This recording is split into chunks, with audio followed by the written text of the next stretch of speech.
அப்படின்னா கடவுளும் சரின்னு சொல்லிட்டு போயிட்டார். இப்படி ஒரு கதையை சுவாமி சிவானந்தர் சொல்லியிருக்கிறார். செல்வந்தர்கள் பல பேர் இப்படித்தான் இருக்கிறாங்க. தாங்களும் அனுபவிக்க மாட்டாங்க, அடுத்தவங்களுக்கும் கொடுக்க மாட்டாங்க. இது மாதிரியான கஞ்சர்களுக்கு இந்த உலகம் இல்லை, அந்த உலகம் இல்லைங்கிறார் அவர். இந்த கதையில கடவுள் கடன் வசூலுக்கு வந்தது மாதிரி நம்ம ஊர் ஆள் ஒருத்தன் இன்னொருத்தர்கிட்ட 10 பைசா கடன் கொடுத்துட்டான். திருப்பி வாங்கறதுக்கு நடையா நடக்கிறான். கடைசியா கேட்டான், நீ எப்பதான் கடனை திருப்பி தரப்போற, அதை முடிவா சொல்லுன்னா. வர்ற வியாழக்கிழமை கண்டிப்பா கொடுத்துருவேன் அப்படின்னானா அவன். அன்னைக்கு நான் ஊர்ல இருக்க மாட்டேனே அப்படின்னானா இவன். அதனால என்ன, நானும் தான் அன்னைக்கு ஊர்ல இருக்க மாட்டேன் அப்படின்னானா. ஒருத்தர் ஓடி வந்தார், இன்னொருத்தரை பார்த்து, சார் உங்க சைக்கிளை ஒரு நாள் இரவல் கொடுங்களேன், பக்கத்து ஊருக்கு போயிட்டு வர வேண்டியிருக்கு அப்படின்னார். இவர் சைக்கிளை கொடுத்து பத்திரமா கொண்டுட்டு போங்கன்னார். சார் இதை பத்திரமா கொண்டு போறேன், கவலையே வேணாம், ஏன்னா இது உங்களோட சைக்கிள் அப்படின்னு நான் நினைக்கல, என்னோட சைக்கிளா நினைக்கிறேன் அப்படின்னார். அதுக்கப்புறம் தான் இவருக்கு உண்மையாவே பயம் வந்துட்டுது. ஏன்னா அவர் சொன்னது மாதிரி அதை தன்னோட சைக்கிளாவே நினைச்சு தள்ளிட்டு போட்டா என்ன பண்றது? எது எதை நம்முடையதா நினைக்கணுங்கிறதுக்கு ஒரு வரையறை இருக்கு. சில பேர் ஆபீஸையே வீடா நினைச்சு விடுறது உண்டு. அப்படிப்பட்டவங்க கூட வீட்டை ஆபீஸா நினைக்கிறது இல்லை. ஏன்னா வீட்டுல இவர் ஆபீசரா நடந்துக்க முடியறதில்ல. இதெல்லாம் ஒரு பக்கம் இருக்கட்டும், இப்போ விஷயத்துக்கு வருவோம். பொறியியல் மேதை டாக்டர் விஸ்வேஸ்வரய்யா இருந்தார் இல்லையா, பாரத ரத்னா விருதெல்லாம் கொடுத்தாங்களே. ஆபீஸ் வேலை வேற, சொந்த வேலை வேற அப்படிங்கிறதுக்கு ஒரு உதாரணமா இருந்தவர் அவர். மைசூர் மகாராஜா கிட்ட திவானா இருந்தார். அவர் ஒரு நாள் அரசாங்க வேலை காரணமா வெளியூர் போயிருந்தார். ஹாசன்கிற ஊருக்கு பக்கத்துல ஒரு பயண மாளிகை, அங்க தங்கிவிட்டார். ராத்திரி அங்க தங்கி இருந்துட்டு விடிஞ்சதும் ஊருக்கு திரும்புறதாக திட்டம். ராத்திரி தூங்குறதுக்கு ரொம்ப நேரம் ஆயிட்டுது. ரொம்ப நேரம் வரைக்கும் அரசாங்க சம்பந்தப்பட்ட வேலைகளையே பார்த்துக்கிட்டு இருக்கிறார். அரசாங்க ஃபைல்கள் நிறைய இருந்தது. அதையெல்லாம் ஒவ்வொன்றா எடுத்தார், படிச்சு பார்த்தார், பரிசீலனை பண்ணார். அதுல எழுத வேண்டியதை எழுதினார், கையெழுத்து போட்டார். ஒரு வழியா அந்த வேலையெல்லாம் முடிஞ்சது. அதுக்கப்புறம் என்ன பண்ணாருன்னா, தன்னுடைய சூட்கேஸை திறந்தார். அதுல இருந்து 2 மெழுகுவத்தியை எடுத்து கொளுத்தி வச்சார். அந்த பயண மாளிகையில அது வரைக்கும் எரிஞ்சுக்கிட்டு இருந்த மின்சார விளக்குகளை அணைச்சுட்டார். அதுக்கு பிறகு அந்த மெழுகுவத்தி வெளிச்சத்துல சில புத்தகங்களை தொடர்ந்து படிக்க ஆரம்பிச்சிட்டார். அந்த பயண மாளிகையில பணியாளரா இருந்தவர் இதை பார்த்துட்டு ஓடி வந்தார். மறுபடியும் மின் விளக்க போடுறதுக்காக போனார். விஸ்வேஸ்வரய்யா அதை பார்த்துட்டு போட வேணாம்ட்டாராம். இது வரைக்கும் நான் அரசாங்க அலுவல்களை கவனிச்சுக்கிட்டு இருந்தேன், அதனால மின் விளக்குகள் அப்ப எரிஞ்சதுல தப்பு இல்லை. இப்ப நான் புத்தகம் படிச்சுக்கிட்டு இருக்கேன், இது என்னுடைய சொந்த வேலை, இங்க இருக்கிற மின் விளக்கு அதுக்காக ஏன் எரியணும் அப்படின்னு கேட்டாராம். இப்ப இருக்கிற சில அரசு பணியாளர்கள் கிட்ட இந்த சம்பவத்தை பேச்சோட பேச்சா சொல்லி பார்த்தேன். அவங்களால இதை ஜீரணிக்கவே முடியல. நேர்மை தேவைதான் சார், அதுக்காக அவ்வளவு தூரத்துக்கு அது தேவையா அப்படிங்கிறாங்க. விஸ்வேஸ்வரய்யா அப்படி பண்ணினது தான் ஒரு நேர்மையாளர் அப்படின்னு இந்த உலகத்துக்கு நிரூபிக்கணுங்கிறதுக்காக இல்ல. தான் அப்படி நடந்து காட்டினா தன்னை சுத்தி இருக்கிறவங்களும் அதை கேள்விப்படுறவங்களும் முடிஞ்ச அளவுக்கு பொது வாழ்க்கையில அரசு பணியில நேர்மையை கடைபிடிக்க முயற்சி பண்ணலாமே அப்படிங்கிறதுக்காகத்தான். இப்பவும் சில பேர் இருக்கிறாங்க, இவங்க ஆபீஸ் வேற வீடு வேறன்னு நினைக்கிறது இல்ல, அவ்வளவு உரிமை. ஒருத்தர் அப்படிதான், அவருக்கு அவசரமா 5000 ரூபாய் தேவைப்பட்டது. ஆபீஸ் பணத்தை எடுத்துக்கிட்டார். அந்த நேரம் பார்த்து ஆடிட் வந்துட்டுது, ஆப்பிட்டுக்கிட்டார். விசாரணை நடக்குது. அவர் சொல்றார், சார் நான் நேரம் காலம் பார்க்காம ஆபீஸ்ல வேலை செய்வேன், ஏன்னா அதை என்னோட ஆபீஸா நினைக்கிறேன். அவசரத்துக்கு அந்த பணத்தை எடுத்தேன், மறுபடியும் வச்சுடலாம்னு தான் இருந்தேன், அதுக்குள்ள இப்படி ஆயிட்டுது. நீங்க என்ன நினைச்சாலும் சரி, நான் ஆபீஸ் வேற வீடு வேற அப்படின்னு நினைக்கிறது இல்ல, அது என்னோட சுபாவம் அப்படின்னார். விசாரணை பண்ணவர் தீர்ப்பு வழங்கினார். உங்க சுபாவத்துக்கு மதிப்பு கொடுத்து நானும் தீர்ப்பு வழங்குறேன். நீங்க கொஞ்ச நாள் ஜெயில இருந்துட்டு வாங்க, அது உங்களுக்கு கஷ்டமா இருக்காதுன்னு நினைக்கிறேன். ஏன்னா அங்க போனாலும் நீங்க உங்க சுபாவப்படி வீடு வேற ஜெயில் வேறன்னு நினைக்க மாட்டீங்க அப்படின்னாராம்.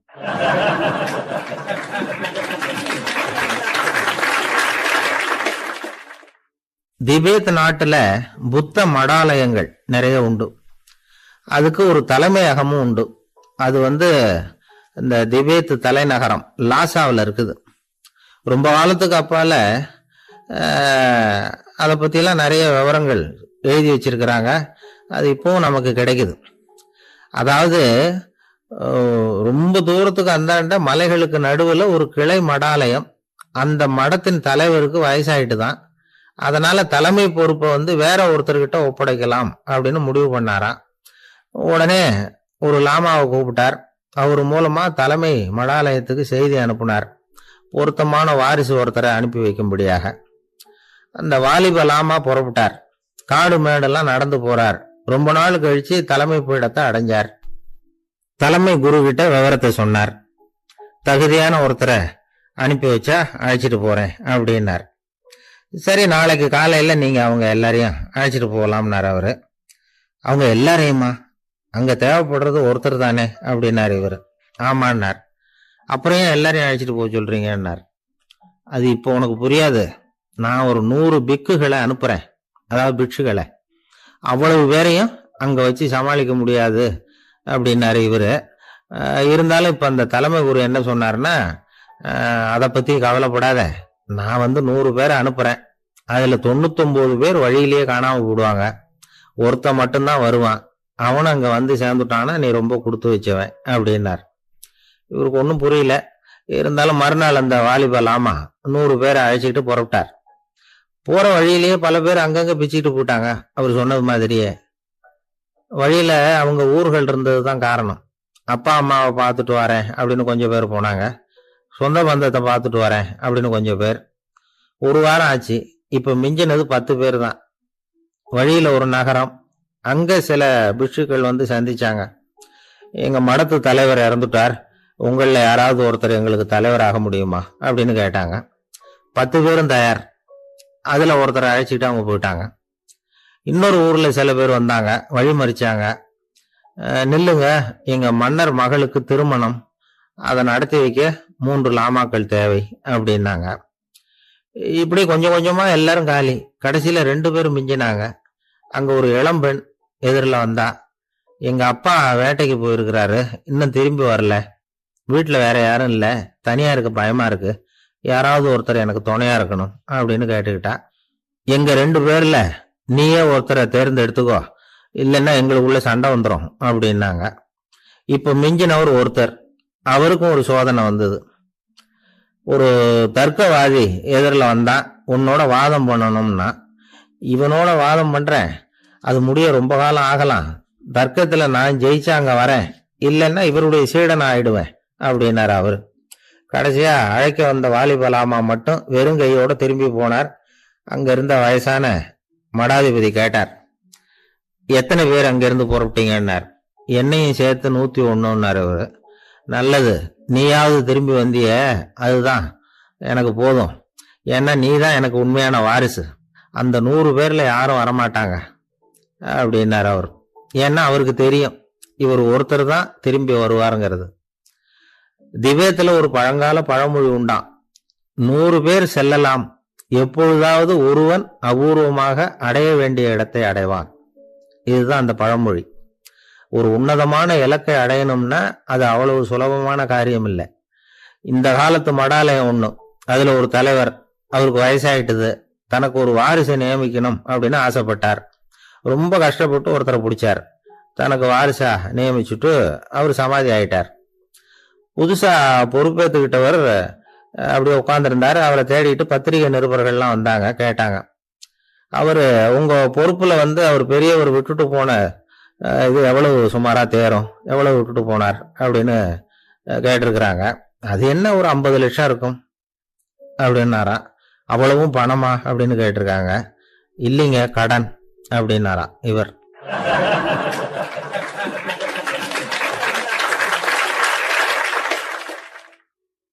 ஒரு ஊர்ல ஒரு சித்தர் இருந்தார், சூஃபி சித்தர். அவர் ஞானம் பெற்ற ஒரு சித்தர். ஒரு நாள் அந்த நாட்டு மன்னன் அவரை பார்க்கறதுக்காக வந்தான். என்ன வேணும் உனக்குன்னு கேட்டார்.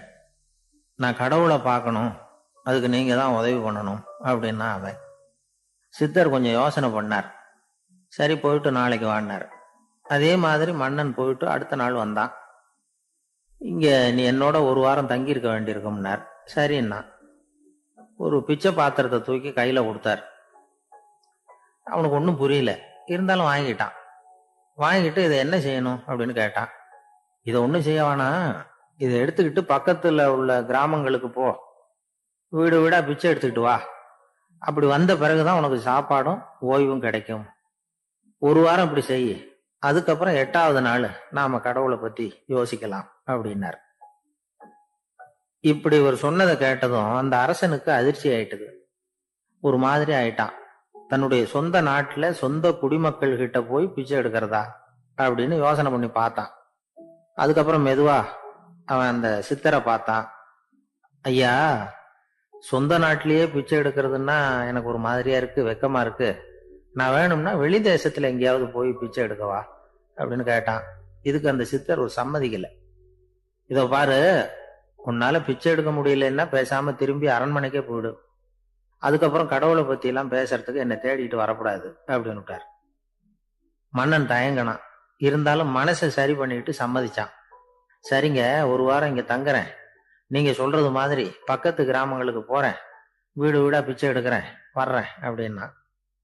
ஒரு வாரம் தெரு தெருவா பிச்சை பாத்திரத்தோட அலைஞ்சான். சொந்த ஊர்ல சொந்த குடிமக்கள் கிட்ட பிச்சை எடுத்தான். 7 நாள் முடிஞ்சது. 8வது நாள் அந்த சித்தர் மன்னனை கூப்பிட்டார். இப்படி வாழ்னார். வந்தான். இனிமே நீ கடவுளை பத்தி என்கிட்ட கேட்கலாம்னார். இனிமே கேட்கறதுக்கு ஒண்ணுமே இல்லை சுவாமின்னா இவன். ஒரு வார காலம் பிச்சை எடுத்த பிறகுதான் கடவுளை காண முடியும் அப்படின்னு நான் கனவு கூட காணவில்லைன்னா. அப்படின்னா நீ பிச்சை எடுத்த காலத்துல அப்படி என்னதான் நடந்தது அப்படின்னு கேட்டார் அவரு. சுவாமி, ஒரு வார காலம் பிச்சை எடுத்ததுல என்னுடைய ஆணவம் அழிஞ்சுட்டுது. அது இப்போ இருக்கிற இடமே தெரியல. இப்ப அதை காணவே காணோம். பிச்சைக்காரனா இருந்தப்போ பெற்றதை மன்னனாக இருக்கும் போது பெற முடியாதுங்கிறத புரிஞ்சுக்கிட்டேன் அப்படின்னா மன்னன். அடக்கம் பிறந்தவுடன் தெய்வீக கதவுகள் திறந்து கொள்ளுகின்றன அப்படிங்கிறார் ஓஷோ.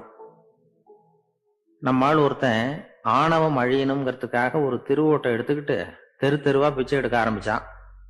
என்ன, தெய்வீக கதவுகள் திறந்துதா அப்படின்னு கேட்டார் ஒருத்தர். தெய்வீக கதவு திறக்கிறதுக்கு முன்னாடியே எங்க வீட்டு கதவு சாத்திக்கிட்டுதுன்னா. என்னடா சொல்றேன்னார். இனிமே வீட்டுக்குள்ளேயே வர வேணாம், இதையே தொழிலா வச்சுக்கோ அப்படின்னு எங்க வீட்டுல சொல்லிவிட்டாங்க சார் அப்படின்னா. ஒரு பள்ளிக்கூடம் வகுப்பு நடந்துகிட்டு இருக்கு. ஆசிரியர் பாடம் நடத்திக்கிட்டு இருக்கிறார். நடத்தி முடிச்ச உடனே கேட்டார், மாணவர்களே, இதுவரைக்கும் நான் நடத்தின பாடத்துல உங்களுக்கு ஏதாவது சந்தேகம் இருக்கா அப்படின்னு கேட்டார். அப்புறம் ஒவ்வொருத்தரா கேட்டார். ஒரு மாணவன் எழுந்திருச்சான். சார், எனக்கு சந்தேகம் எதுவுமே இல்லைன்னா. ஏன்னு கேட்டார்.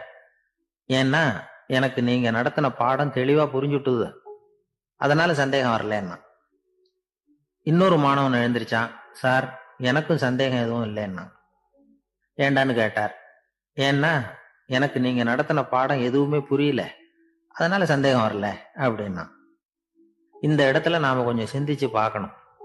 இந்த உலகத்துல எல்லாம் புரிஞ்ச ஒருத்தனுக்கும் சந்தேகம் வராது, எதுவுமே புரியாத ஒருத்தனுக்கும் சந்தேகம் வராது. அறகுறையா புரிஞ்சுக்கிட்டவன் இருக்கான் பாருங்க, அவனுக்கு தான் அடிக்கடி சந்தேகம் வரும். ஆக மாணவர்களை இந்த 3 வகையா பிரிக்கலாம். அதே மாதிரிதான் மனிதர்களையும் 3 வகையா பிரிக்கிறாங்க ஆன்மீகவாதிகள். ஒரு ஆன்மீக பெரியவர் என்ன சொல்றார் தெரியுமா? இந்த உலகத்துல 3 வகையான மனிதர்கள் இருக்கிறாங்களாம். முதல் வகை எப்படி தெரியுமா? இவங்களுக்கு எதையும் தெரிஞ்சுக்கணுங்கிற அவசியமே கிடையாது. ஏன்னா அவங்களுக்கு எல்லாமும் தெரியும். இவங்க ஞானத்தின் முழு வடிவா இருக்கிற காரணத்தினால அவங்களுக்கு எந்த சந்தேகமும் இல்லை, எந்த கேள்விகளும் கிடையாது. இந்த நிலையில இருக்கிறவன் கிருஷ்ணன். எல்லாத்துக்கும் விட தெரிஞ்சுக்கிட்ட நிலையில அவன் விடையாக மாறிவிட்டான் அப்படின்னு சொல்லுவாங்க. 2வது நிலையில இருக்கிறவன் அர்ஜுனன். இவனுக்கு எப்ப பார்த்தாலும் கேள்விதான், சந்தேகம்தான். பதில் சொல்ல சொல்ல அவனுக்கு இருக்கிற சந்தேகமும் அதிகமாகிட்டே இருக்கும், குறையவே குறையாது. அர்ஜுனன் மாதிரி உள்ளவங்க எப்பவும் கேள்வி கேட்டுக்கிட்டே இருப்பாங்க. ஒரு கேள்விக்கு விட கிடைச்சுட்டுன்னு வைங்க, உடனே இன்னொரு கேள்வி அவங்க கிட்ட இருந்து வரும். கிருஷ்ணனுடைய நிலை எப்படின்னா அது கேள்விகளே அற்ற ஒரு நிலை. அர்ஜுனனுடைய நிலை எப்படின்னா அது கேள்விகளை தவிர வேறு எதுவும் அற்ற ஒரு நிலை. இவங்களை தவிர இன்னொரு ஆள் இருக்கிறான், அவனுக்கும் கேள்விகள் அற்ற ஒரு நிலை தான். அவன் யாருன்னா துரியோதனன். இவனுக்கு தெரிஞ்சுக்கணுங்கிற எண்ணமே சுத்தமா கிடையாது.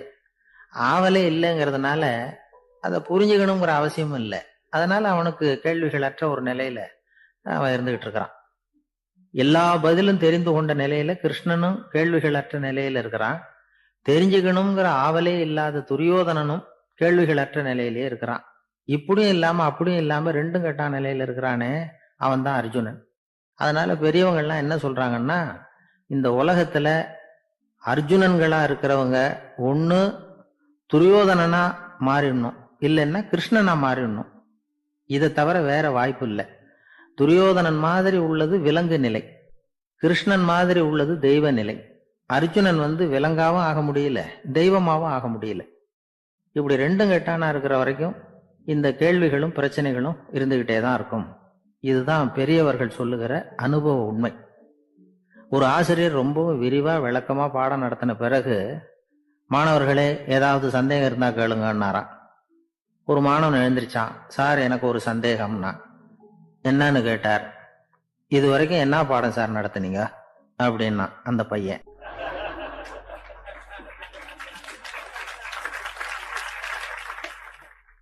ஒரு ஊர்ல ஒரு மன்னர் இருந்தார். ஒரு நாள் அவருடைய அரசவைக்கு ஒரு ஓவியன் வந்தான். அவன் சீனா தேசத்திலிருந்து வந்தவன், தாவோ சிந்தனையாளன். அவன் அங்க மன்னர் முன்னாடி நிக்கிறான். யாரும் செய்ய முடியாத ஒரு காரியத்தை என்னால செய்ய முடியும்னா. இவன் இப்படி சொன்னதை கேட்டதும் ஏற்கனவே அங்க இருந்த அரசவை ஓவியன் ஒருத்தனுக்கு கோபம் வந்துட்டுது. இதோ பாரு, இப்படி எல்லாம் பேசக்கூடாது, நான் வேணும்னா உன்னுடைய சவாலை ஏத்துக்கிறேன் அப்படின்னா. நாம 2 பேரும் ஓவியம் தீட்டுவோம், அதை பார்த்துட்டு நம்ம 2 பேர்ல யாரு சிறந்த ஓவியன் அப்படிங்கிறத மன்னரே தீர்மானம் செய்யட்டும், என்ன சொல்ற அப்படின்னு கேட்டான் அவன். அவனும் சரின்னு ஒத்துக்கிட்டான். போட்டி ஆரம்பமாச்சு. அரசர் அவங்களுக்கு 2 சுவர்களை ஒதுக்கி கொடுத்தார். 6 மாச காலம் அவகாசம் கொடுத்தார். 2 ஓவியர்களும் அவங்கவங்க வேலையை ஆரம்பிச்சாங்க. இரவு பகலா வேலை செய்ய ஆரம்பிச்சுட்டாங்க. 6 மாசம் முடிஞ்சது. அரசர் பார்த்தார். முதல்ல தன்னுடைய அரசவை ஓவியர் தீட்டி இருந்த ஓவியத்தை பார்த்தார். ரொம்ப பிரமாதமா இருந்தது, பாராட்டினார். இதோ பாரு, உன்னுடைய ஓவியம் அற்புதமா இருக்கு, உயிரோட்டம் உள்ளதா இருக்குது, கலையின் உச்சமே இதுதான், இதை விட சிறந்த ஒரு ஓவியத்தை வேற யாராலையும் படைக்க முடியாது அப்படின்னார். அதுக்கப்புறம் அந்த சீன ஓவியன் கிட்ட போனார். எங்க உன்னுடைய ஓவியம்னு கேட்டார். திரைச்சீலையை விலக்கி விட்டு பாருங்கன்னா. மன்னர் அந்த திரைச்சீலையை விளக்குனார். உள்ள ஓவியம் இருக்க வேண்டிய இடம் கண்ணாடி மாதிரி தெரிஞ்சுது. அவன் அந்த 6 மாச காலமா அந்த சுவரை தேய்ச்சி தேய்ச்சி கண்ணாடி மாதிரி ஆக்கி வச்சிருக்கிறான்.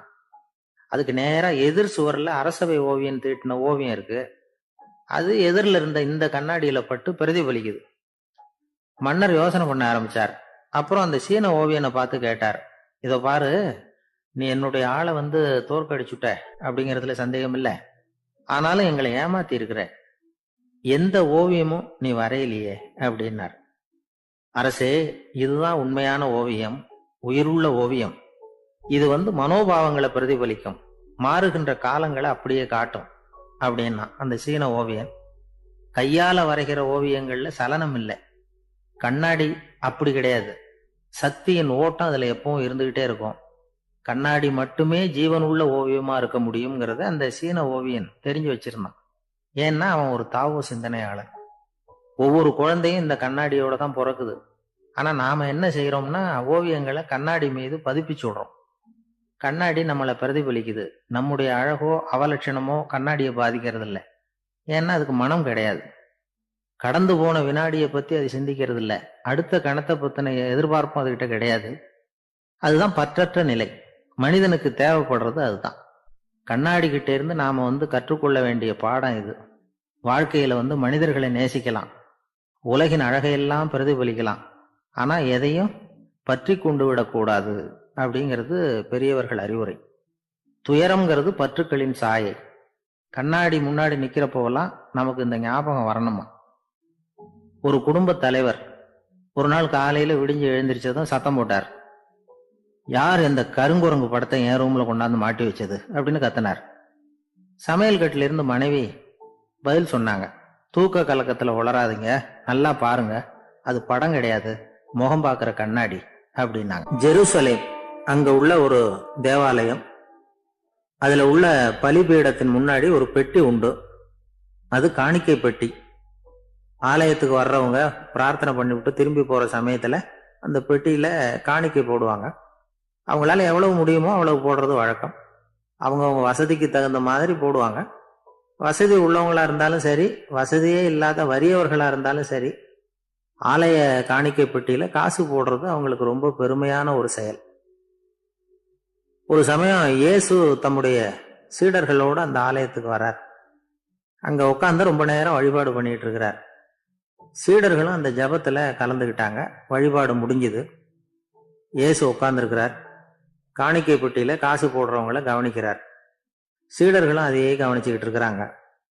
ரொம்ப பேர் வரிசையா வந்தாங்க. அவங்களால முடிஞ்ச அளவுக்கு காசு போட்டுட்டு அவங்க பாட்டுக்கு போய்கிட்டு இருக்கிறாங்க. வசதியானவங்க நிறைய பேர் வந்தாங்க. அதுக்கு மத்தியில வயசான ஒரு அம்மா, அவங்களும் வந்து காசு போட்டுட்டு போறாங்க. இப்போ இயேசு தன்னுடைய சீடர்கள் பக்கம் திரும்பினார். ஒரு கேள்வி கேட்டார். இப்போ இந்த காணிக்கை பெட்டியில நிறைய பேர் வந்து காசு போட்டுட்டு போறத நீங்க கவனிச்சிங்க. இன்னைக்கு இந்த காணிக்கை பெட்டியில ரொம்பவும் அதிகமா காசு போட்டது யார் அப்படின்னு கேட்டார். முதல்ல வந்தார ஒரு பெரிய மனுஷன், அவர் தான் அதிகமா போட்டார் அப்படின்னாரு ஒருத்தர். மூணாவதா வந்தவர் தான் அதிகமா போட்டார், நான் கவனிச்சேன் அப்படின்னாரு இன்னொருத்தர். இப்படி ஆளுக்கு ஒரு விதமா சொல்றாங்க. கடைசியா இயேசு சொன்னாராம், இன்றைக்கு அந்த பெட்டியில அதிகமா காசு போட்டவங்க அந்த வயசான அம்மா தான் அப்படின்னாராம். சீடர்களுக்கு ஒன்றும் புரியல. அந்த அம்மா ரொம்ப ஏழையாச்சே, அவங்க எப்படி அதிகமா காணிக்கை செலுத்த முடியும் அப்படிங்கிறது அவங்க சந்தேகம். இயேசு விளக்குனார். நிறைய பேர் வந்தாங்க, நிறையவே காசுகள் போட்டாங்க, அது உண்மைதான். ஆனாலும் அந்த அம்மா என்ன பண்ணாங்க கவனிச்சிங்களா? வந்தாங்க, தன்னுடைய காசு பைய திறந்தாங்க, அப்படியே கொட்டுனாங்க. அதுல இருந்தது ரெண்டு காசுகள் தான். அந்த 2 காசும் காணிக்கை பெட்டியில விழுந்துட்டுது. மற்றவங்க எல்லாம் தங்கள்கிட்ட இருந்த செல்வத்தின் ஒரு சிறு பகுதியை எடுத்து பெட்டியில போட்டாங்க. ஆனா இந்த அம்மா தன்கிட்ட என்ன இருந்ததோ அதை அப்படியே போட்டுட்டாங்க. தன்னுடைய பிழைப்புக்காக வச்சிருந்த அவ்வளவையும் இழக்கிறதுக்கு தயாராயிட்டாங்க. அவ்வளவு தாராள மனசு அவங்களுக்கு. அதனால அவங்க செலுத்தின காணிக்கை தான் அளவுல அதிகம் அப்படின்னார். விலை மதிப்பில்லாத முத்து புதையல் ஒருத்தனுக்கு கிடைக்க போகுதுன்னு வச்சுக்கோங்க. அதன் மதிப்பை உணர்ந்தவன் என்ன பண்ணுவான்? அதை அடையறதுக்காக தன்கிட்ட இருக்கிற எதையும் கொடுக்கறதுக்கு தயாரா இருப்பான் இல்லையா? அது மாதிரிதான் இதுவும் அப்படின்னார். உலக மதிப்பீடுகளை துரும்பா தூசியா மதிச்சு அதையெல்லாம் உதறி விடுகிறவன் இறையருள் அப்படிங்கிற இணையில்லாத செல்வத்தை பெறுகிறான் அப்படிங்கிறது இதுல உள்ள கருத்து. இறைவனுக்காக இழப்பதுன்னா துன்பப்படுகிறவர்களுக்காக, ஏழைகளுக்காக, ஏதுமற்றவர்களுக்காக இழப்பது அப்படின்னு அர்த்தம். உங்கள் அயலானுக்கு நீங்கள் என்ன உதவி செய்தாலும் அதை எனக்கே செய்கிறீர்கள் அப்படின்னு இயேசு சொல்லி இருக்கிறார். அடுத்தவங்களுக்கு உதவணுங்கிற குணம் இன்னைக்கு ரொம்ப குறைஞ்சு போச்சு. செய்ய வேண்டிய கடமையிலிருந்து விலகி இருக்கிறவர்கள் நம்ம கிட்ட நிறைய பேர் உண்டு. அப்படிப்பட்ட ஒருத்தர் டாக்டர் கிட்ட போனார். டாக்டர், நான் ஒரு கவர்மெண்ட் ஆபீஸ்ல வேலை பார்க்குறேன், எனக்கு ஒரே அசதியா இருக்கு, என்னை சோதிச்சு பாருங்க, ஆலோசனை சொல்லுங்க ஏதாவதுன்னார். டாக்டர் அவரை பரிசோதனை பண்ணி பார்த்துட்டு சொன்னார், இதோ பாரு, உனக்கு இப்போ தேவைப்படுறது முழு ஓய்வு. நீ எவ்வளவு சீக்கிரமா ஆபீஸுக்கு போறியோ அவ்வளவுக்கு உனக்கு நல்லது அப்படின்னாராம். எனக்கு தெரிஞ்ச ஒருத்தர் இருக்கார். அவரு ஒரு பெரிய காவல்துறை அதிகாரி, ரொம்ப கண்டிப்பானவர். அவரை கண்டாவே எல்லாரும் பயப்படுவாங்க. அப்படிப்பட்டவர் வீட்டுக்கு போனா அப்படியே அடியோட மாறிடுவார். அங்க போய் பாத்தீங்கன்னா குழந்தைகளோட குழந்தையா அவர் விளையாடிட்டு இருப்பார். அலுவலக சமயத்துல பாத்தீங்கன்னா குதிரை முதுகுல அவர் உட்கார்ந்துருப்பார். வீட்டுல பாத்தீங்கன்னா அவரு முதுகுல குழந்தை உட்காந்துருக்கும். அவரு குதிரை மாதிரி போயிட்டு இருப்பார். இது எப்படிங்க முடியுது உங்களால அப்படின்னு கேட்டாங்க. அது ஒண்ணுமில்ல, இங்க வீட்டுக்கு வந்த உடனே என்னோட மனசை தனியா எடுத்து வச்சிருவேன் அப்படின்னார். அது என்னங்க உங்க சட்டப்பையிலையா இருக்குது மனசு, அது தனியா எடுத்து வைக்கிறதுக்கு அப்படின்னு கேட்டாங்க. அப்படி இல்லைங்க, இது ஒரு பயிற்சி, மனப்பயிற்சி, அவ்வளவுதான் அப்படின்னார். இப்படி சமயம் பார்த்து மனசை தனியா வச்சுவிட தெரிஞ்சவங்க வாழ்க்கையில எப்பவும் உற்சாகமா இருப்பாங்க அப்படிங்கிறது பெரியவங்க கருத்து. ஒரு டாக்டர் ஆஸ்பத்திரியில இருக்கிற வரைக்கும் டாக்டரா இருக்கலாம். அவர் மனைவிகிட்டையும் அவர் டாக்டரா இருக்க வேண்டிய அவசியம் இல்லை. ஒரு வக்கீல் வந்து கோர்ட்ல இருக்கிற வரைக்கும் வக்கீலா இருக்கலாம். வீட்டுக்கு வந்ததுக்கு அப்புறமும் வக்கீலா இருக்க வேண்டிய அவசியம் கிடையாது. வீட்டுல வந்து குழந்தைகள்கிட்ட விளையாடும் பொழுதும் அதுகள்கிட்ட ஃபீஸ் கேட்டுக்கிட்டு இருக்கக்கூடாது. நாம எப்படி இருக்கணும்னு பெரியவங்க சொல்றாங்கன்னா, மனசோட சேரக்கூடாதான். அப்படி சேராம வாழ்க்கையை கவனிக்கணுமா. மனசை அப்படியே தனியா எடுத்து பக்கத்துல வச்சுடணும். அப்படின்னா அதை அப்படியே தூக்கி எறிஞ்சுடு அப்படின்னு அர்த்தம் இல்லை. ஏன்னா மனசுங்கிறது நமக்கு உபயோகப்படக்கூடிய ஒண்ணுதான். எப்ப எப்போ அது தேவையோ அப்பப்போ எடுத்து உபயோகப்படுத்திக்கணும். தேவைப்படுறப்போ எடுத்து கண்ணாடியை மாட்டிக்கிறோம்ல, படிக்கும் பொழுது கண்ணாடி தேவைப்படுது எடுத்து மாட்டிக்கிறோம் இல்லையா? அது மாதிரி கணக்கு போடுறதுக்கு மனசு தேவை. கடைக்கு போய் ஒரு பொருள் வாங்குறோம், காசு கொடுக்குறோம், மீதி சில்லறை சரியா இருக்கா அப்படின்னு எண்ணி பார்த்து வாங்க வேண்டியிருக்கு. அந்த சமயத்துல மனசை எடுத்து தனியா வச்சுட்டேன் அப்படின்னு சொல்லிட்டு இருக்கக்கூடாது. பரீட்சைக்கு படிக்க வேண்டியிருக்குது, படிச்சதையெல்லாம் அப்படியே நினைவுல வச்சுக்க வேண்டியிருக்கு.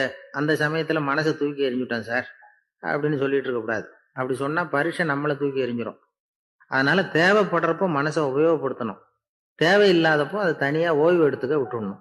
இப்படி நாம பழக்கப்படுத்திக்கிட்டா வாழ்க்கைங்கிறது நமக்கு புதுசா தெரியுமா.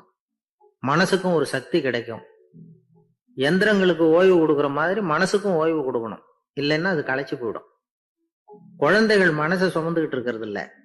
இது முதியவர்கள் குழந்தைகள் கிட்டே இருந்து கத்துக்க வேண்டிய ஒரு பாடம்.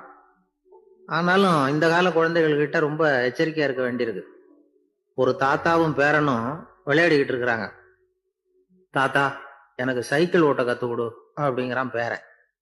சைக்கிள் உயரம் கூட இல்லை, அதுக்குள்ள சைக்கிள் ஓட்டணுமா அப்படின்னாரு தாத்தா. ஏன் தாத்தா, ரயில் ஓட்டுறாரு, அவர் என்ன ரயில் நீளமா இருக்கார் அப்படின்னு கேட்டானா அந்த பையன். ஒரு நல்ல நகைச்சுவை எப்படி இருக்கணும், இதுக்கு ஒவ்வொருத்தர் ஒவ்வொரு மாதிரியான விளக்கத்தை கொடுத்துருக்குறாங்க. ஆனா கலைவாணர் NS கிருஷ்ணன் கொடுக்குற விளக்கம் என்ன தெரியுமா? நகைச்சுவைங்கிறது அடுத்தவங்களுக்கு துன்பம் கொடுக்காம இருக்கணும், அடுத்தவங்க மனசை புண்படுத்தக்கூடாது, அதுதான் சிறந்த நகைச்சுவை அப்படிங்கிறார். அதுக்கு அவர் உதாரணமும் கொடுக்கிறார். ஒரு ஏரி ஓரமா 2 பசங்க நடந்து போயிட்டு இருக்கிறாங்க. அதுல ஒருத்தன் பணக்கார வீட்டு பையன், இன்னொருத்தன் ஏழை. இவங்க 2 பேரும் போயிட்டு இருக்கிறாங்க. வழியில ஒரு இடத்துல ஒரு ஜோடி செருப்பு இவங்க கண்ணுல படுது. ஒரு விவசாயி அந்த செருப்பை அங்க விட்டுட்டு பக்கத்துல இருந்த ஏரியில கை காலை கழுவிட்டு இருக்கிறார். உடனே அந்த பணக்கார பையனுக்கு ஒரு ஐடியா. அவன் சொன்னானா, டேய் இப்போ ஒரு வேடிக்கை செய்யலாம், அந்த செருப்பு 2ஐயும் தூக்கி எட்டத்துல வீசி எரிஞ்சிருவோம். அந்த ஆள் பார்த்துட்டு செருப்பை தேடி அல்லாடுவான், அங்கேயும் இங்கேயும் ஓடுவான், திரு திருன்னு முழிப்பான். அதை பார்த்து நாம ரசிக்கலாம், நல்ல தமாஷா இருக்கும் அப்படின்னு இருக்கான். இப்படி சொல்லிவிட்டு அந்த செருப்புகளை தூக்கத்துக்கு போனானா. கொஞ்சம் பொறு அப்படின்னானா அந்த ஏழை பையன். ஏன்னு கேட்டிருக்கான் அவன். இப்போ அந்த ஏழை பையன் சொன்னானா, நீ சொல்றது ஒன்றும் வேடிக்கை கிடையாது, உன்னோட செருப்பு தொலைஞ்சா உன் அப்பா உடனே உனக்கு வேற செருப்பு வாங்கி கொடுத்துருவார். ஆனா அந்த ஆளுக்கு இந்த செருப்பு தொலைஞ்சதுன்னா வேற புதுசா வாங்கறதுக்கு வாயையும் வயத்தையும் கட்டி பணத்தை சேர்க்க வேண்டியிருக்கும். அதனால நான் ஒரு வேடிக்கை சொல்றேன், அது மாதிரி செய், அது இன்னமும் தமாஷா இருக்கும் அப்படின்னானா. எப்படி அது சொல்லுன்னு இருக்கான் அவன்.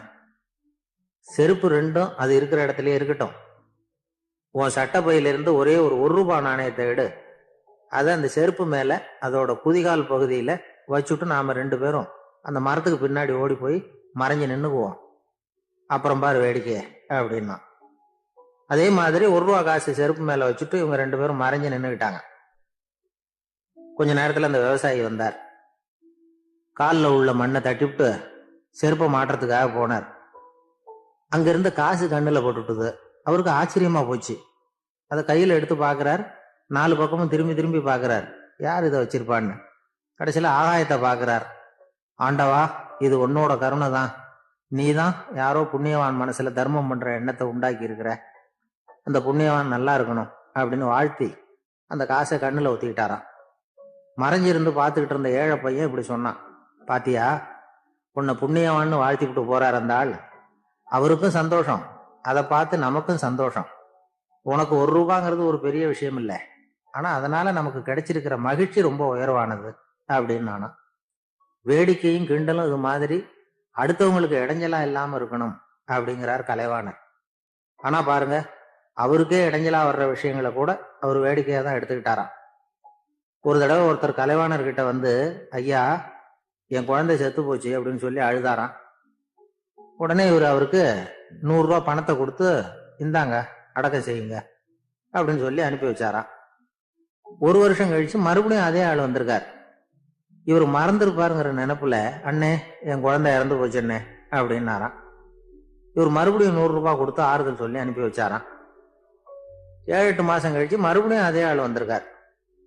அவர் வாயை திறக்கிறதுக்கு முன்னாடியே இவர் 100 ரூபாய் அவர் கையில வச்சு, போன 2 தடவை தான் குழந்தை செத்து போச்சு, இந்த தடவையாவது அதை சாகாம காப்பாத்தி விடு அப்படின்னு சொல்லி அனுப்பி வச்சாராம். அதுக்கப்புறம் அந்த ஆள் வர்றதே இல்லையா.